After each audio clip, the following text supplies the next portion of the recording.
Om.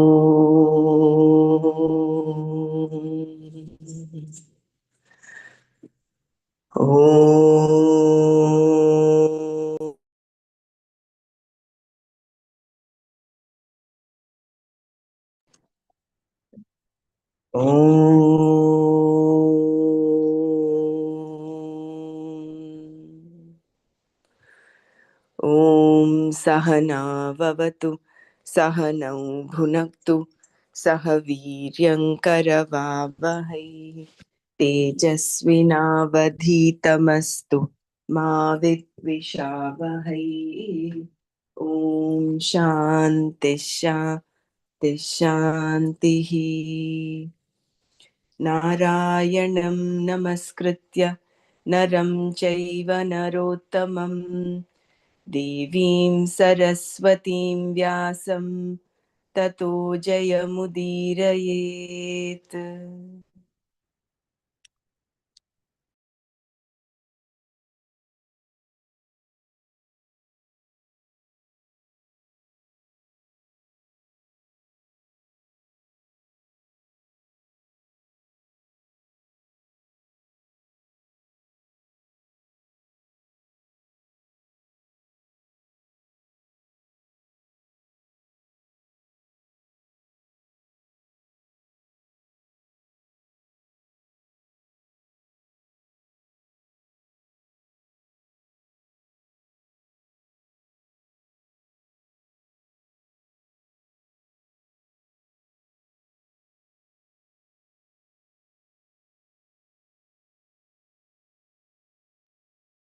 Yesterday we did these two verses, 16 and 17.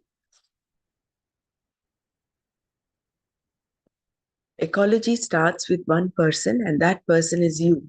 It never starts with someone else. If you start with yourself, then there is no problem. Whenever you count yourself first, counting yourself first is not selfishness, as we shall see.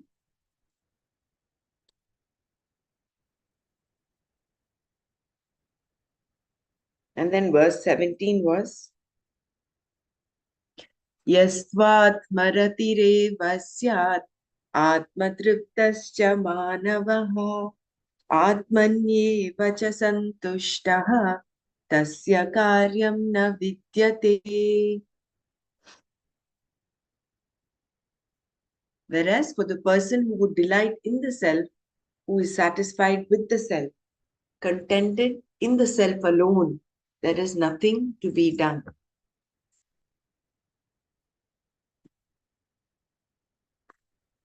If karma has to be done in order to keep the cosmic wheel going, does everyone have to perform it? And since some people do gain moksha, does this mean that karma becomes the way to moksha after all? And jnana, knowledge, has nothing to do with it?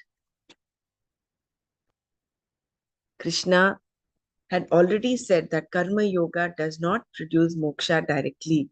Therefore, he had to address this doubt here. We did all this yesterday, but I'll do a recap of this. If karma were the means for moksha, then everyone would have to do karma only as a yoga. But karma yoga is not the means for moksha, let alone the only means. It is the means for antakarana shuddhi, purification of the mind. Jnana is the only means for moksha, meaning that there is no kartavya, there is nothing that has to be done. To get moksha, to get knowledge. So knowledge does not mean doing. If knowledge is the means for moksha and the person gains that knowledge, then there is nothing else for him or her to do. There is no kartavya because the person is not bound by any karma, knowledge having destroyed the doer. Without the doer, no action is done. Knowledge destroys doership completely. If someone is addressed as a doer, who is that responds? Only a person who takes himself or herself to be a doer. The one who is not a doer is not addressed at all. Therefore, of course, does not respond. Whereas in the present verse is to distinguish, whereas in the present verse is to distinguish the non-doer from the doer.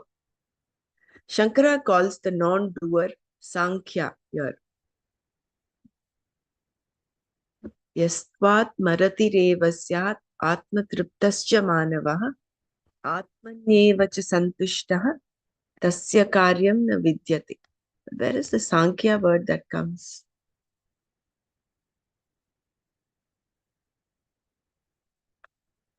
Yeah, there's no Sankhya that came, but then Shankara uses the word Sankhya here to describe the person who has self-knowledge, a sannyasi. Such a person is the Sthita Prajna, as we saw in chapter 2.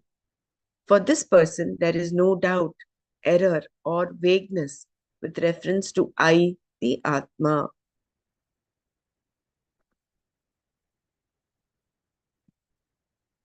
In order to become happy in oneself, with oneself, a person has to become steadfast in the knowledge of Atma. So, it requires to be Atmanishta or Brahmanishta. This is not possible for a person who looks upon Atma as a samsari, a limited, sorrowful, sinful person. This is the fundamental error that we do as human beings. We consider Atma as limited, alpajnaha, kinchignaha, dukhi. The moment such a person thinks of himself or herself, he or she is unhappy because Atma is looked upon as a doer, an enjoyer, as one who has limited knowledge, an imperfect person, a sinner, and so on. Because he or she cannot be happy in the Atma, the person has to look towards something other than the self and must manipulate the world or the mind in order to gain even a small degree of happiness.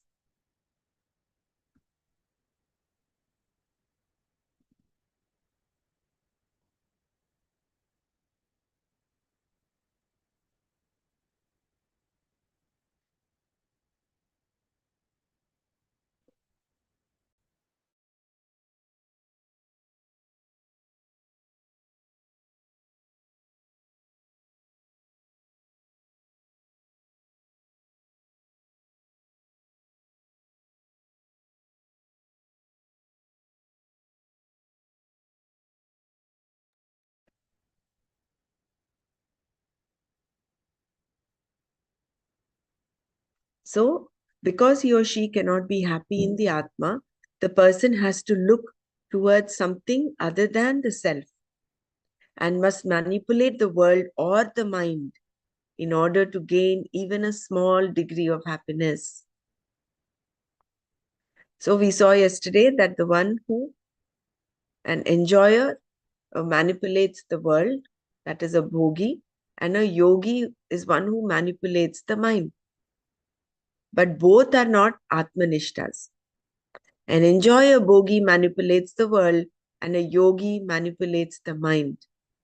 A bhogi is one who looks upon the world as something to be enjoyed and who goes about manipulating situations, manipulating the world to create conducive situations wherein he or she can discover a moment of joy. The situation thus created pleases the person, but only for the time being, whereupon the process of manipulation must begin again. So once that joy, he discovers that joy, that moment of joy after he gets what he wants, he has to redo that again and again because that joy is only momentary. So this process of manipulation has to continue. A yogi, on the other hand, is one who does not manipulate the world. Such a person is concerned only with his or her thoughts, contending that the pleasurable mental disposition picked up by the bhogi through manipulating the world can be created straight away in the mind.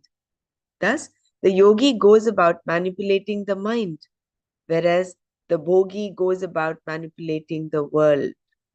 There is yet another person, the rogi, who is so diseased that he or she cannot manipulate the world, much less the mind. Such a person cannot keep himself or herself in good humor because of the pain of illness, nor is he or she healthy enough to manipulate the world.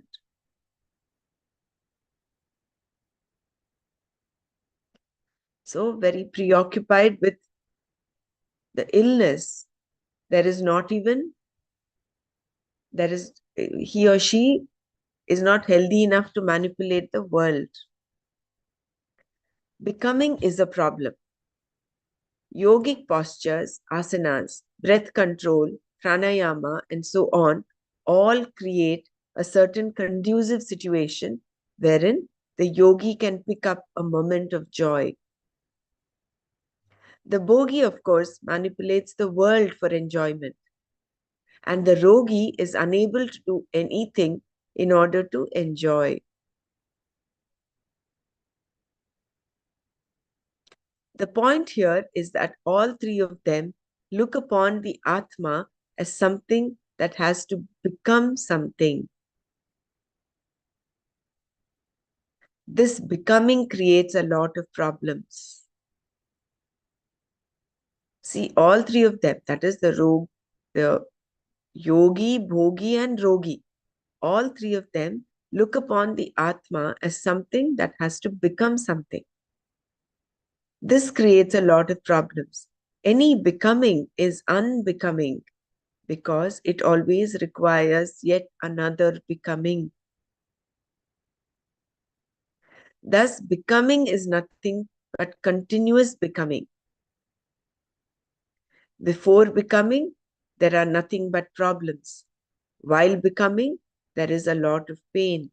And after becoming, the person has to become something else again. The problem is therefore never solved.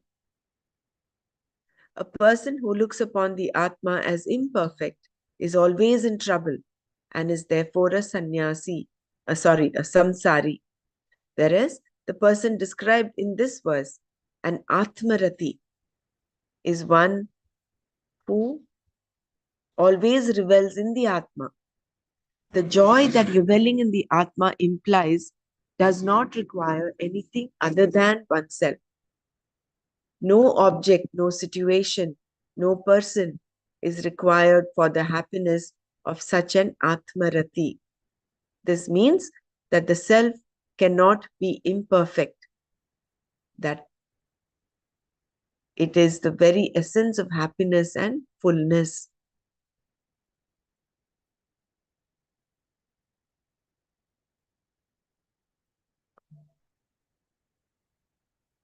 If the essence of Atma happens to be fullness, Purna Swarupa, and if this is known to the person, then he or she is one who is steadfast in the knowledge of oneself. Atma Jnana Nishtha.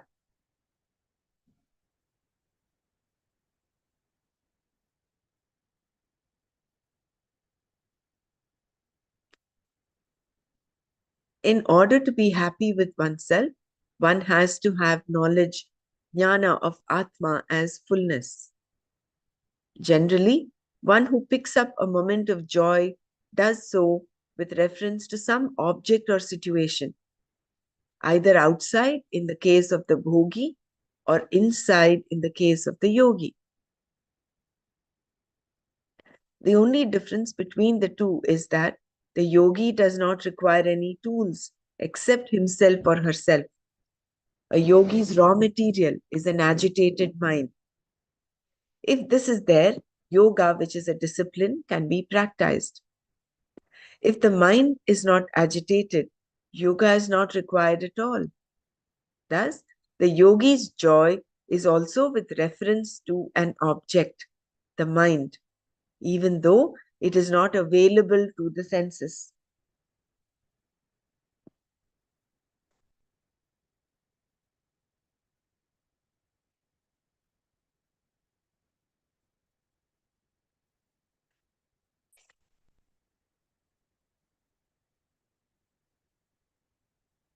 In order to be a person whose joy is in the Atma, one has to be awake to the Atma. The person who is steadfast in the knowledge of oneself and Atma Jnana Nishta is one whose happiness is within oneself and not in internal or external objects. Krishna also described this person as Atma Tripta, one whose satisfaction is in oneself. Nothing more is required for a person to be satisfied. Everyone wants to be satisfied. This is not satisfying at all, we say. And then we continually seek situations that will satisfy us. And Atma Tripta, however, discovers joy in the Atma, in the self, and thereby satisfies himself or herself with the self alone. Generally, we satisfy ourselves with something else. But here, with the knowledge of the Atma, the person is satisfied with himself or herself.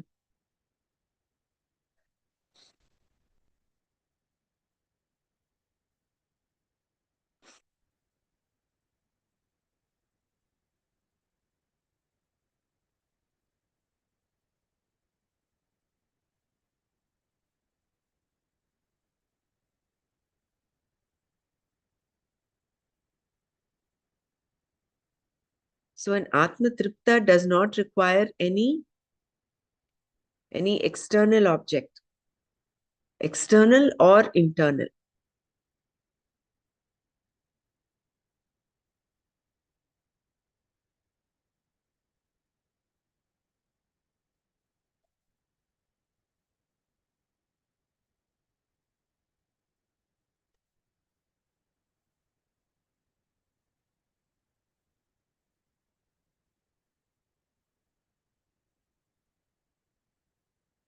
Happiness is with the self alone.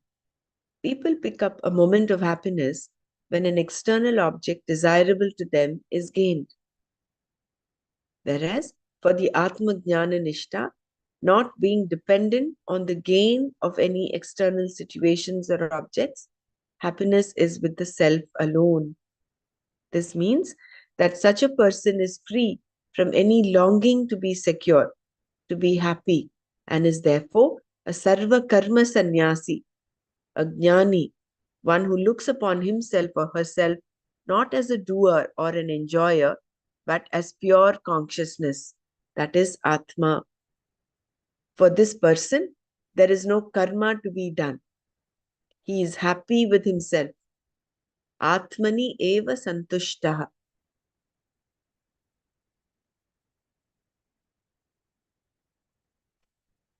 For a person who already has this knowledge, the Veda, with all its enticing words, is as useful as a well when the well itself is under water. The wise are in no way enjoined by the Veda to do anything. This is an important point of clarification, since the Veda prescribes daily and occasional rituals in such a way that people think that there is no way for anyone to escape them. It is true that everyone performs action, even a jnani, but the jnani does not look upon himself or herself as a doer. For such a person, there is no doership, and therefore the Veda does not enjoin any action. The jnani is not even addressed, in fact. Only the ajnani, one who looks upon himself or herself as a doer, is addressed. It is like calling someone by name. Rama, please come here. Only Rama will come. Krishna will not come, nor will John. Similarly, it is only the ajnani, the doer, who is being addressed by the Veda. O doer, please perform this action. Only the person who looks upon himself or herself as a doer is bound by karma. Thus, karma yoga is not meant for a jnani, but for the ignorant, the ajnani alone. Karma yoga is enjoined for the ignorant because Without it, you cannot acquire the knowledge. Thus, Karma Yoga becomes the indirect means for gaining the knowledge that is moksha. Here too, a doubt may arise. If knowledge of the Atma can only be gained by an inquiry into the pramana that gives this knowledge, why should I bother about Karma Yoga? After all, Karma Yoga is not the means for knowledge. It is only for means for Antakarana Shuddhi. But can you inquire into the pramana and gain the knowledge if your mind is not prepared? The Antakarana, the mind, is where the knowledge has to take place. Thus, preparing the mind is necessary and is accomplished by Karma Yoga. This is why Krishna kept telling Arjuna to perform action, Karma Kuru. And again, this is why he told him that both the lifestyles, Karma Yoga and Sannyasa or Jnana Yoga, are meant for moksha. The ritual of sannyasa can be performed for the sake of knowledge, but that does not mean that simply by taking sannyasa, you will achieve naishkarmya, actionlessness. Without knowledge, there is no naishkarmya. So naishkarmya is only with knowledge. Jnanena sarva karma sannyasa. Throughout the Gita, this was Lord Krishna's contention. The next verse describes the person who knows that he or she is not a doer. We'll just pause here. We'll just share.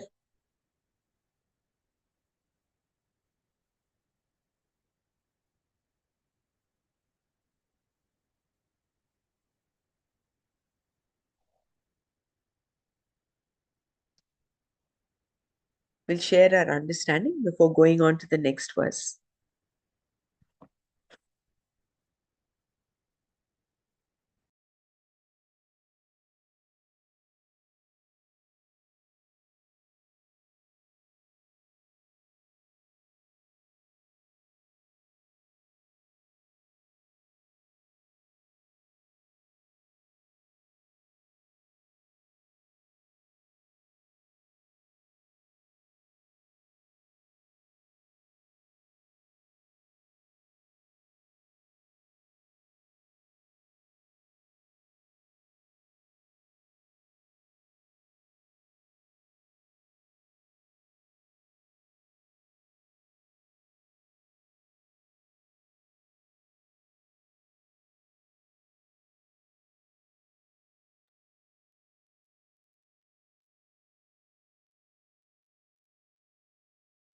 So, an Atma Tripta or Atma Rati is one who does not need an external object or an internal object or situation to be happy.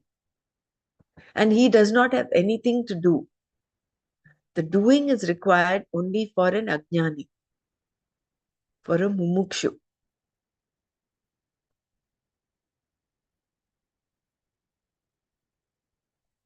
Karma Yoga as a lifestyle is required for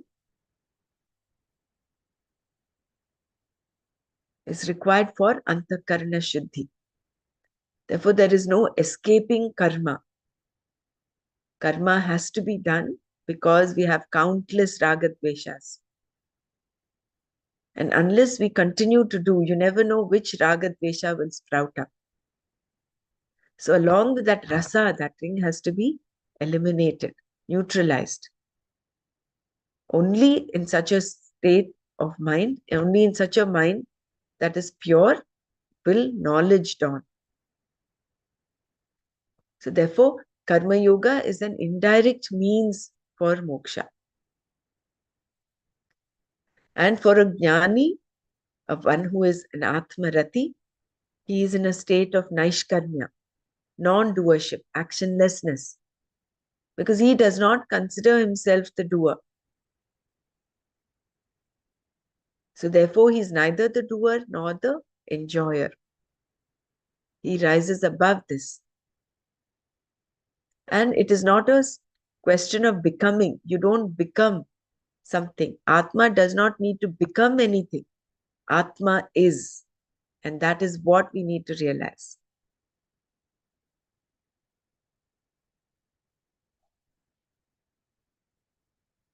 We just have to let go of this ajnana, let go of this non-identification of the Atma. Right now, the Atma is linked to the body, mind, ego, intellect, sense equipment. We need to just de-link this from here and realize that Atma is standalone. Nothing else is required. It's Purna.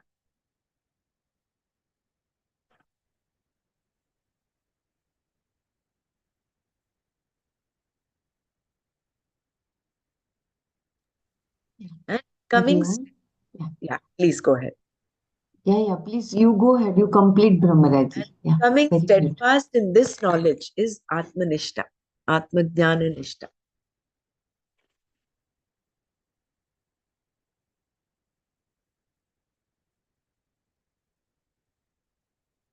You share, Bela, what you wanted to share. Yeah, very beautiful no mind state as well. And at the same time, keeping that uh, Naishkarmya.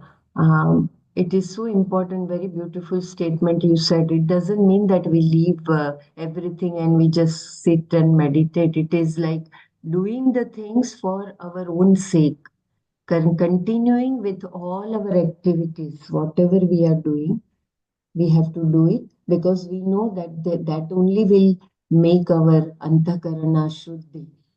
The way Prem Bhaiya had given beautiful example of that channi, which get every time you get water, it is getting clean. So with every action of ours, when we are doing it without that doership, our antakarana is getting clean. And also here again, once again, how it is important not to be Indriya Rama and to be Atma Rama, so that we can remain steadfast in our journey. And when we say that I want to become that, again, there is a duality. When you are that, there is no duality. You already know that you are that. So it is a beautiful journey from becoming to being. There is no becoming. You are that already. With that confirmed pramana we have through Vedas, when we go ahead in our this beautiful journey, I don't think we will have any complaint. We continue doing our karmas, and with that prayerful attitude, uh, we can we can have that. We already have that blissful living. Yeah, Jai Gurudev.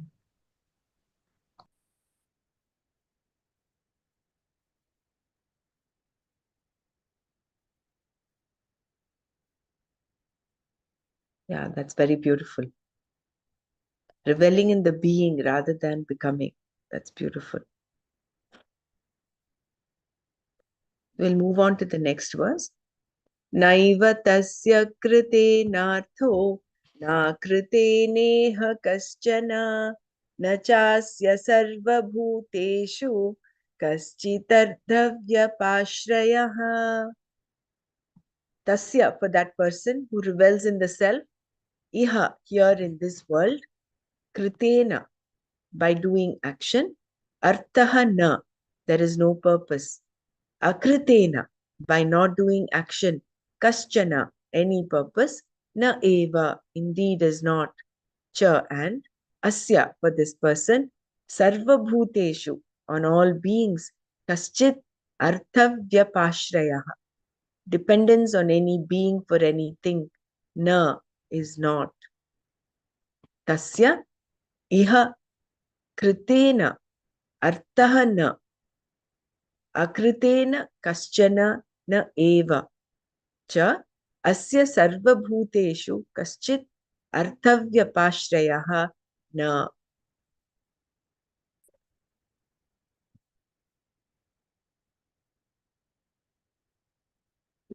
For that person who rebels in the self, there is indeed no purpose here in this world for doing or not doing action, nor does such a person depend on any being for any object whatsoever, on any being or any object whatsoever.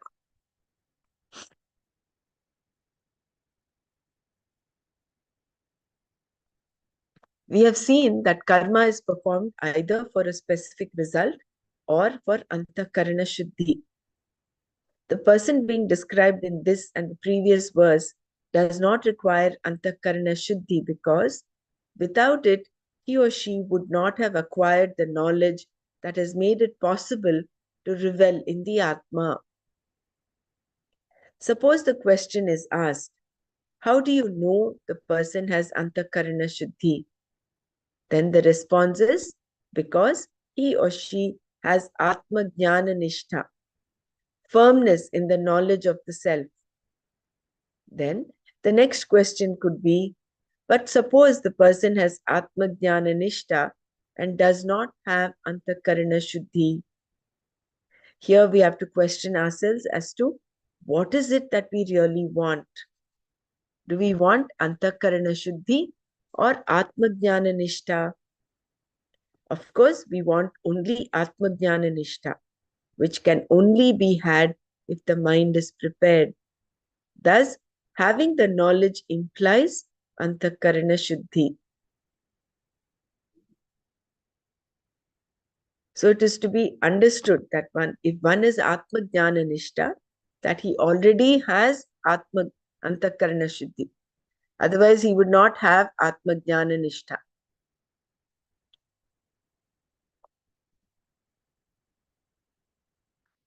The karma is either one that produces a result that is outside oneself, that is, other than oneself, or the karma is with reference to the person's antakarana. I repeat this, the karma is either one that produces a result that is outside oneself, that is, other than oneself, or the karma is with reference to the person's antakarana. When you require nothing more than yourself, nothing else will benefit you in terms of happiness or security.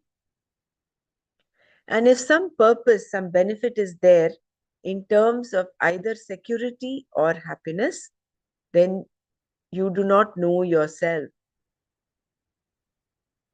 If you think that there is some benefit to be gained in heaven, it indicates that you do not look upon yourself, the Atma, as fullness.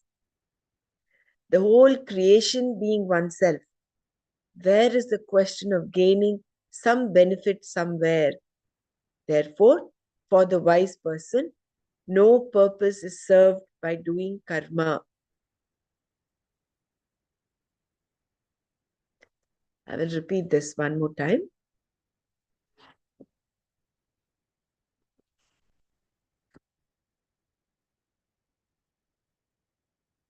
So, suppose the question is asked, how do you know that the person has antakarana shuddhi?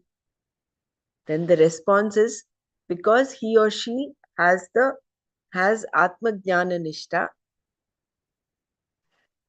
firmness in the knowledge of the self.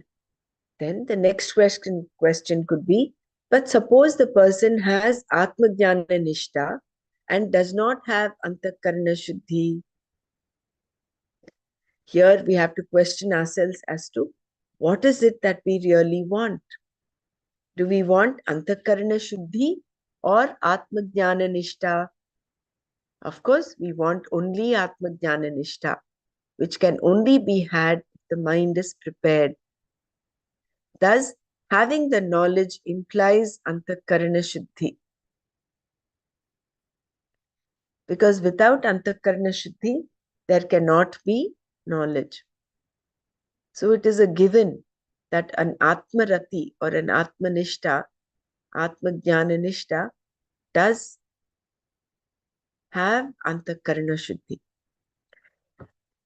So the karma is either one that produces a result either outside oneself or antakarana, or with reference to persons, antakaran.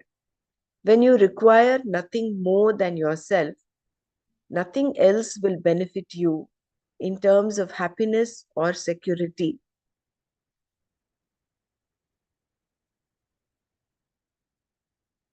So there is nothing else that you are dependent upon, because what you are interested is only yourself. And if some purpose, some benefit is there in terms of either security or happiness, then you do not know yourself. So if you are dependent on something other than yourself, it means that you do not have knowledge of yourself. If you think that there is some benefit to be gained in heaven, it indicates that you do not look upon yourself, the Atma, as fullness, the whole creation being oneself. Where is the question of gaining some benefit somewhere? Therefore, for the wise person, no purpose is served by doing karma.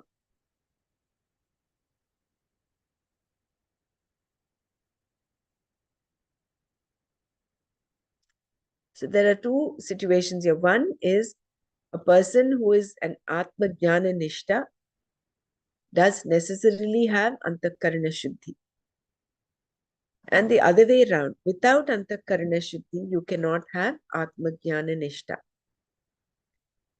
And the other one is, as long as one is dependent on the world for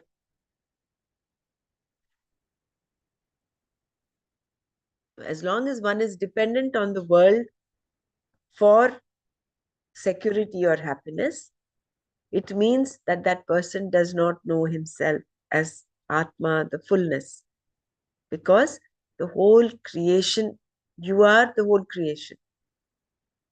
So where is the need for you to get something out of the creation or dependent on the creation? Therefore, for the wise person, no purpose is served by doing karma. Because by doing karma, you get the result either outside or within, in the antakarana. But for the person who is in Atma Jnana Nishta, he does require neither of these. Atmanieva Atmana Tushtaha. Can there be a result without action? There is another contention to be considered here. It is granted that by performing action, a person with this knowledge does not get a result.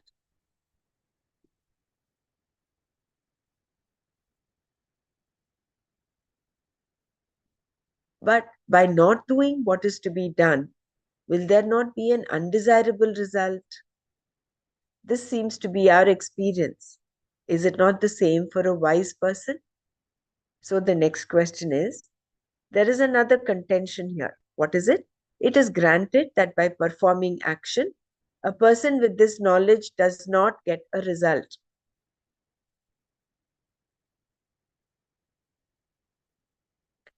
With this knowledge meaning knowledge of the Atma. But by not doing what is to be done, will there not be an undesirable result? This seems to be our experience as Ajnanis. Is it not the same for a wise person? The Vedas say that certain karmas are to be performed daily. According to the contention being discussed here, there are certain karmas such as breathing for which there is no result. All that happens is that you continue to live, nothing more. It is only when you do not breathe that you have a problem.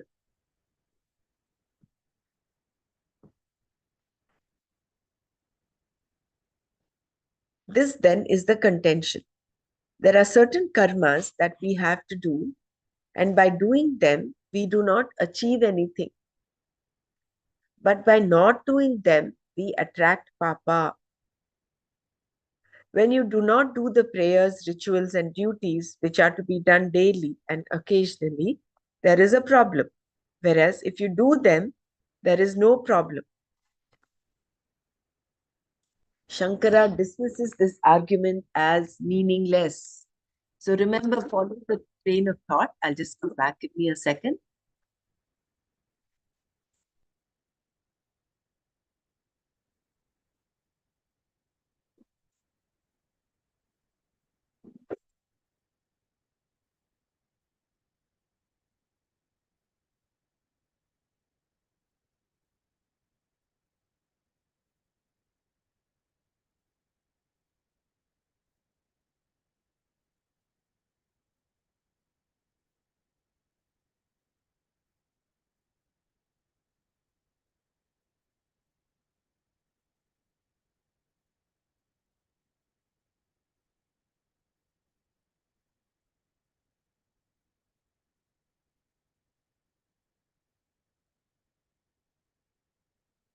So it's like the Purva Pakshi asking the question. So if you, given that the jnani who does karma does not get any result, but by not doing karma, will he not get the opposite result? Is the question, right?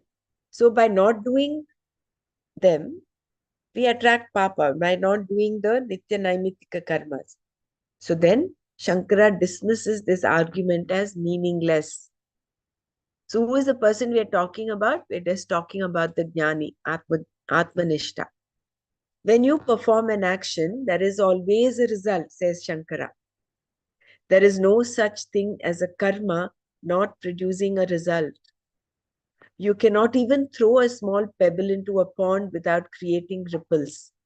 There will always be a result. Suppose a karma done does not produce a result, and only when you do not do it, there is a result. How can an action that I have not done produce a result? If I do not do an action, it will produce neither a desirable nor an undesirable result because nothing has been done.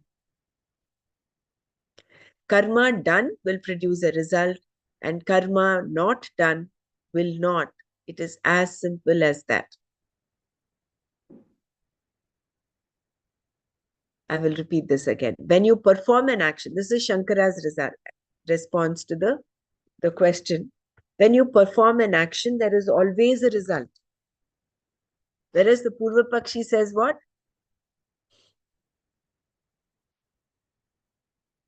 It is granted that by performing action, a person with this knowledge does not get a result. But by not doing what is to be done, will there not be an undesirable result?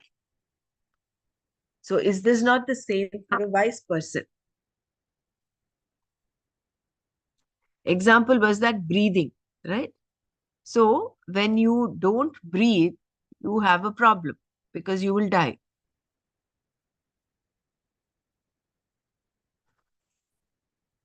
To this, what Shankara says is, and then there are some karmas that we have to do. By not doing them, we do not achieve anything.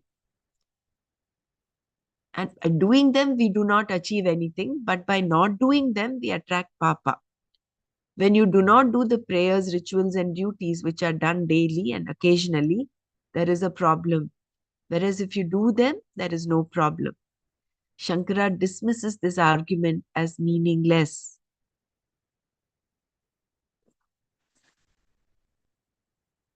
When you perform an action, there is always a result. So it cannot be that there is no result for any action. When you're breathing, it is causing, the result is what? That you live.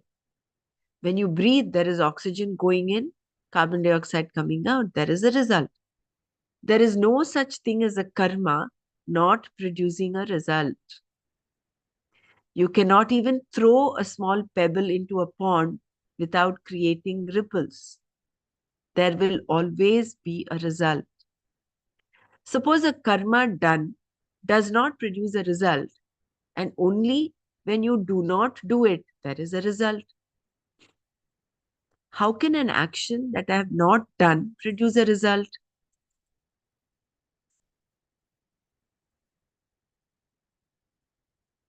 Because, see, here, if you take the example of the breathing, stopping your breath, not breathing, is actually also an action, right? And of course, that produces a result, which is death. How can an action that I have not done produce a result? If I do not do an action, it will produce neither a desirable nor an undesirable result because nothing has been done.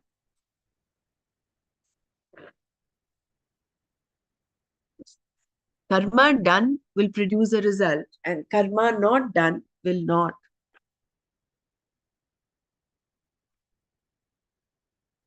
It is as simple as that.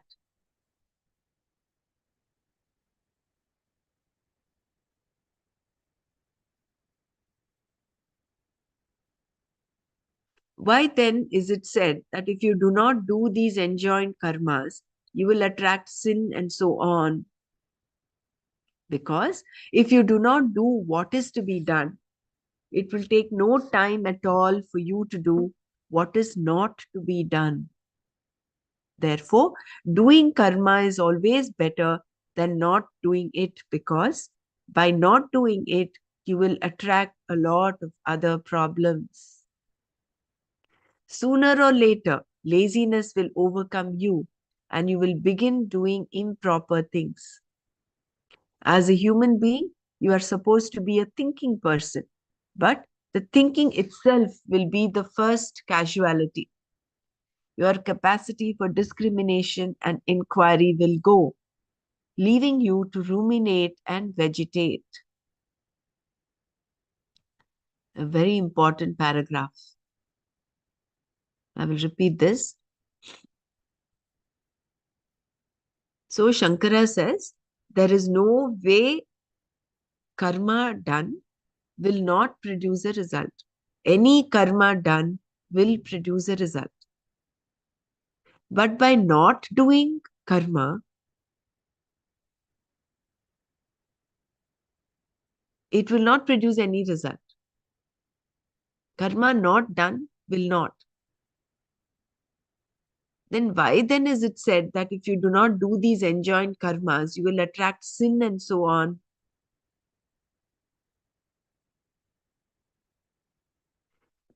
The reason is because if you do not do what is to be done, it will take no time at all for you to do what is not to be done.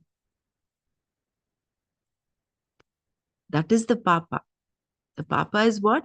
If you don't do your nitya naimitika karmas, then you cannot be sitting idle. So there will be something that comes in and you will start doing karma which is not conducive for your growth. Therefore, doing karma is always better than not doing it because by not doing it, you will attract a lot of other problems. Sooner or later, laziness will overcome you and you will begin doing improper things. As a human being, you are supposed to be a thinking person, but the thinking itself will be the first casualty.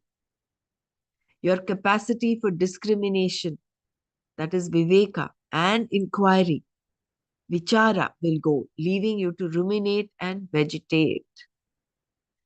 So,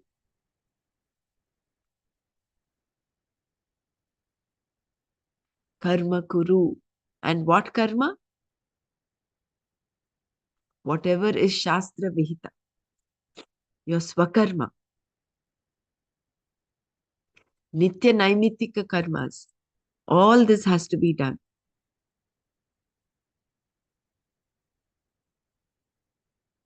Because if you do not fill your day with what is to be done, then you will end up doing what is not to be done, what is improper.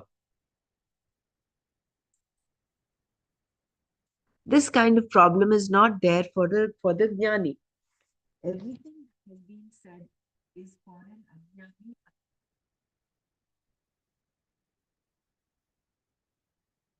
For the jnani, there is nothing to be accomplished or to get rid of because he or she is fullness. The do's and don'ts do not affect such a person, nor are dharma and adharma applicable.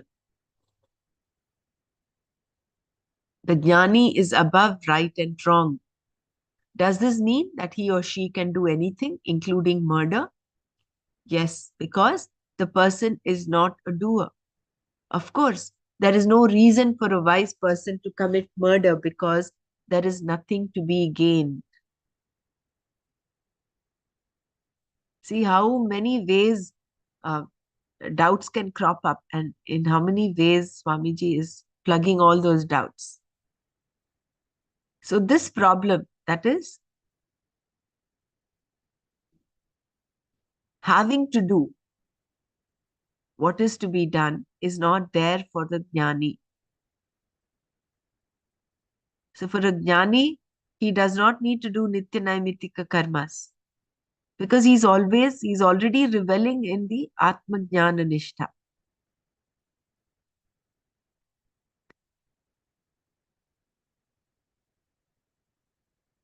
So, there is no way he's going to slip away from that state, from that being. For the jnani, there is nothing to be accomplished or to get rid of because he or she is fullness. There is no other for him. So what is he is fullness?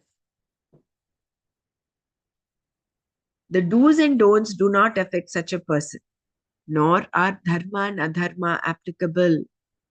So he goes beyond that, beyond duality, right? So, and then the question is, so then can he or she do anything, including murder? Yes, because the person is not a doer. Of course, there is no reason for a wise person to commit murder because there is nothing to be gained. Remember, the initial statement was there is nothing to be gained, either external or internal, for the jnani. Doership and knowledge do not coexist. So The beautiful. Here I had a statement to make. Yeah. Like Jnani is already knows, okay, I'm Atma, and that is because he's wise. But for a mumukshu like us, we are in the stage of becoming an Atma and realizing that thing. So if we create any sorrow or any, we find life tough, so we tell ourselves we are Atma. Atma is stable, shant, all those features we tell ourselves, and in the process we attain that knowledge we are Atma. Does it work like that? Yes. You'll have to do vichara.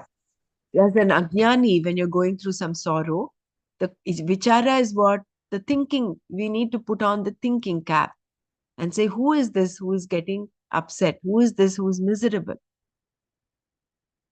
So when we discriminate and use our viveka and do the inquiry, then we realize that, array, that is only the matter equipment. It is only the mind or the ego that is getting affected. But Shastra tells me what? Vedanta tells me, I am full. I don't need any situation. I am not the doer. So this knowledge, you keep revisiting this knowledge. And mind you, we need to use words correctly. We don't become the Atma. We realize we are the Atma, right? Yeah, Atma is thanks. already there. There is no becoming Atma. We only realize that we are nothing but that non-identity.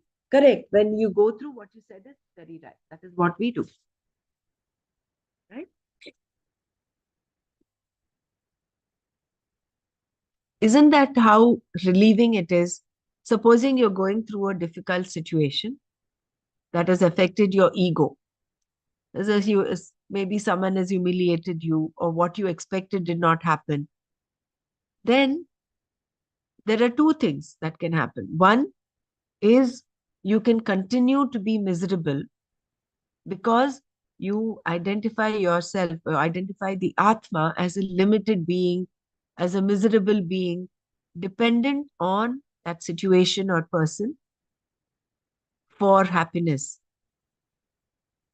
You will continue to reel in misery. Whereas using this knowledge for a mumukshu, like you rightly pointed out, a mumukshu, how does he or she use this knowledge? Understands, Array, who is this who is getting miserable? Atma is fullness, Atma is Purna. Do I need anything else to complete me? No. So, this very thought itself, that's what Gurudev says. He says, when you encounter any problem or situation, think you are bigger than that problem. You are the whole creation. So, when you, moment you realize, the moment you bring your mind on to the knowledge of the Atma, then automatically that misery disappears. You will just laugh at yourself. But you're still being what? You're manipulating your mind. You're being a yogi, which is important. A mumukshu is a yogi. From being a rogi and bhogi, a mumukshu is one who is a yogi. He has to manipulate his mind till such time that the mind becomes so clean and pure that self-knowledge will dawn. So And that, then yeah, we are process of doing that. correct. Immediately you don't become it. Take it. Life is a process, learning process. So it Yeah, will become one day. yeah. It will. You will realize it one day, of course. And There that is no is what doubt. ultimate moksha. Correct. Moksha is what? You're staying in that uninterrupted knowledge that you are the self. How im- Uninterrupted. Say it again. I missed what you said. I said how important it is. Ah, see how we are getting caught in this ocean of samsara. So if you keep looking at all these bhakti saints that talked of samsara as a whirlpool, it goes on and on and on. It'll just suck you in. But whereas as a human being, we have the capacity to understand, to discriminate, to think. A human mind that is mature is one which thinks, analyzes. So, with the exposure to this knowledge, we use our viveka, we use our vairagya, all the shat sampatti. These are the four pillars of knowledge, right? Viveka, vairagya, shamadhi, shat sampatti, and mumukshutva. On this, then you conduct, you analyze, you process scientifically, probe, introspect. And that is what the whole Nididhyasana is about. Shravana is what you listen to what the Shastra has to say, Vedanta has to say. Manana is when you ruminate about. And then Nididhyasana is when you actually introspect and contemplate. And this then jnana then becomes vijnana. Since we've already reached our time, let me just think we'll do this Uh, tomorrow.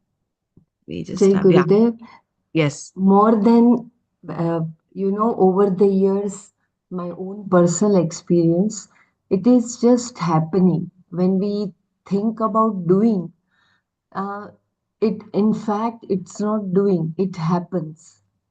So when you accept that fact that everything, the way day and night happens, the way all seasons, the way sun, moon, everything, I mean, in the same way, when you accept that even your role in this whole srishti, everything is happening and you are playing um, with your fullest capacity.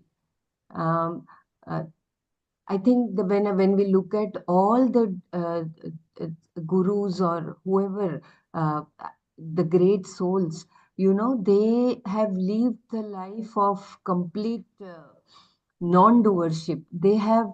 It is not that they have not done anything, but it has their experience in their autobiographies. It's written that it keeps on. It happened.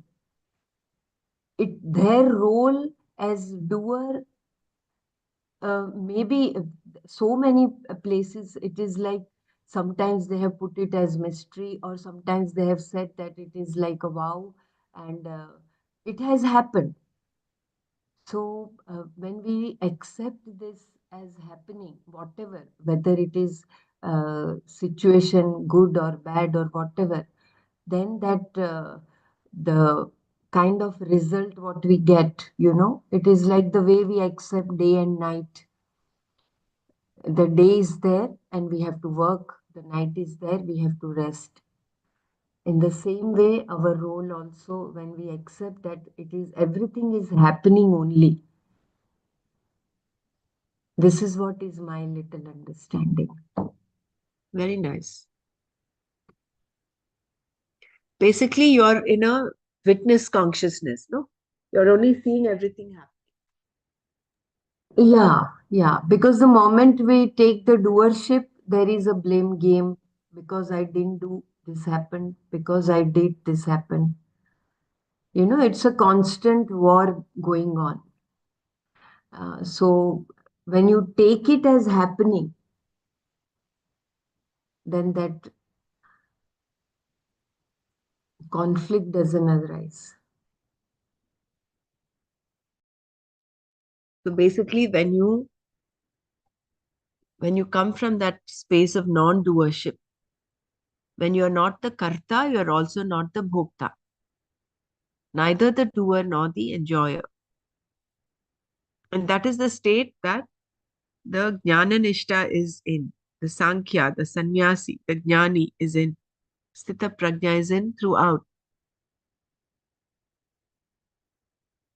Whereas for us yogis, who are still work in progress, mumukshus, we are there in that space moment to moment. I mean, momentarily, but keeping it steadfast.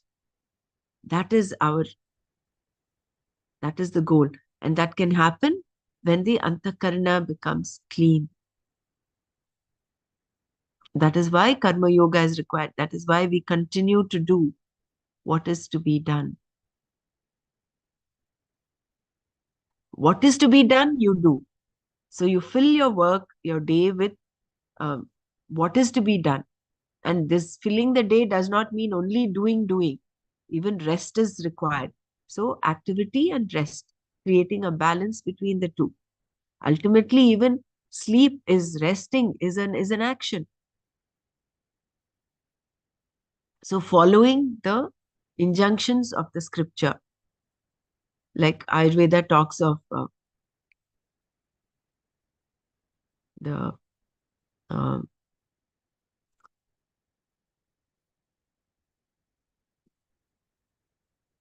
what you need to do as your daily karma, what time you get up, what you do. Yeah, dinacharya. Dinacharya, correct, thank you. Following the dinacharya that is prescribed. See, if you follow dinacharya, that is what you have to do, then you will not be doing things other than what you're supposed to do. Otherwise, you'll end up being lazy, being, doing the wrong things. And that will lead you down the other, will not take you to the path of moksha. It will take you the other way around, more into samsara. So, therefore, following these Yes. disciplines, Mhm. doing Yeah. your Sudarshan Kriya, meditation, all of that. Yeah, Swamiji used that correct word as you said, that vegetate is being, Vegetate. yeah, I just saw in the dictionary in Google, vegetate is like being lazy, doing nothing. Yeah, Yeah. all right. So, we'll stop here. Tomorrow we'll start with doership and knowledge do not coexist. This, I think, is page 452. Om Loka Samasta Sukhino Bhavantu. Om Shanti Shanti Shanti. Om Tat Sat. Shri Krishna Arpanamastu. Jai Gurudev.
I'm playing a little longer meditation. It says just be. This is the meditation.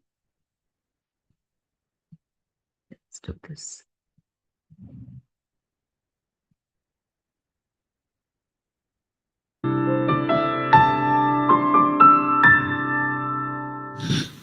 Let's sit comfortably, easily. Eyes closed and body relaxed.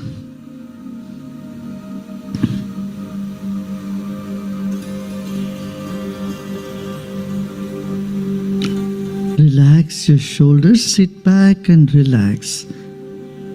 Easy and comfortable.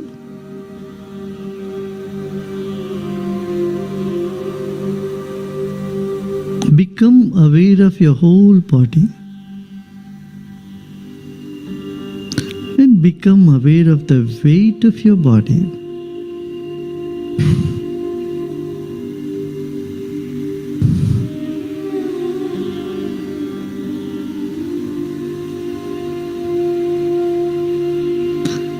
And place the weight of your body on the chair or on the floor you are sitting.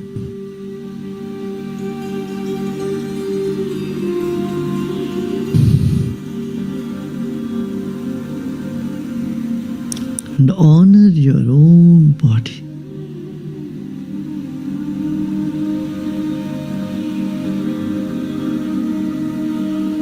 Your body is a precious gift to you from God, from nature. Let us honor our own body.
Become aware of your breath.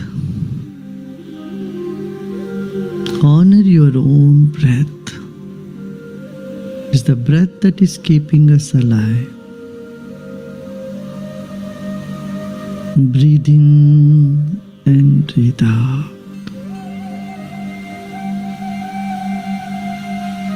Like fish in the water, we are in air. Become aware of the air all around you and inside of you.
Become aware of the third dimension, your mind. Our body is like the wick of a candle. The mind is like the glow all around it.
Whatever thoughts are in the mind, just let them come.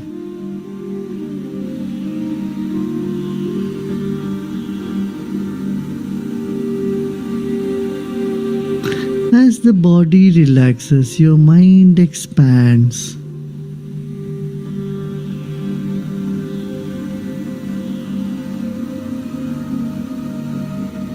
Become aware of the vast space all around you and above you,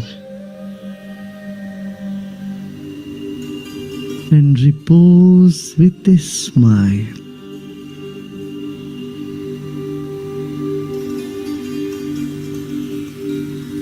This moment, there is nothing to do and nothing to know either.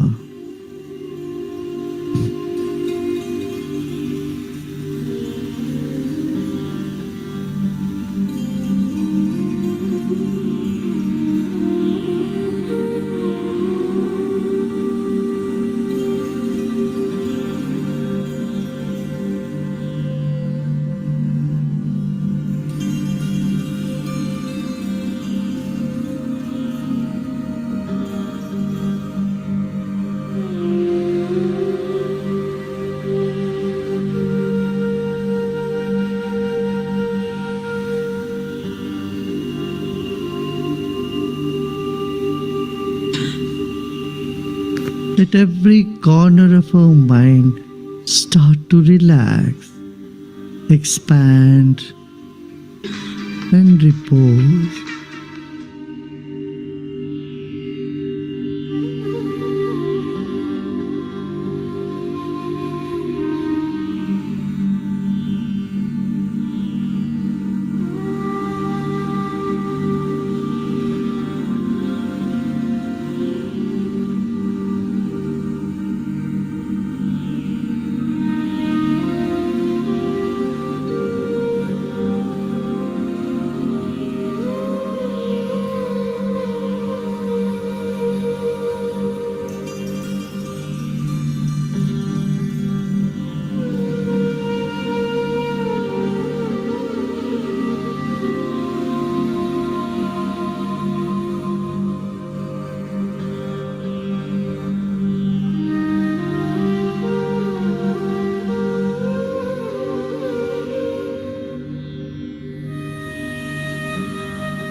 Om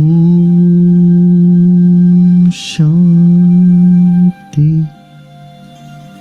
Shanti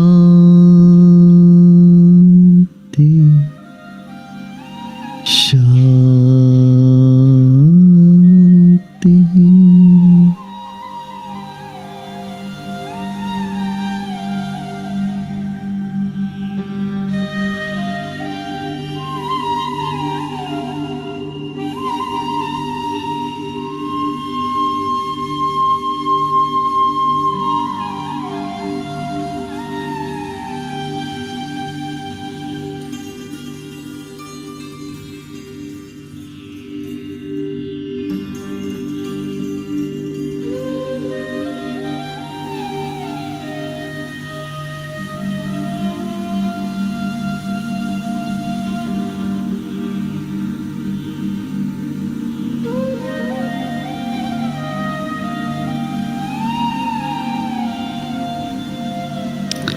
Slowly and gradually become aware of your body and surroundings.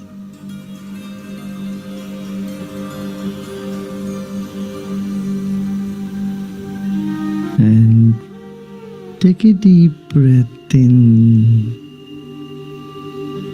and breathe out. And you may gently open your eyes.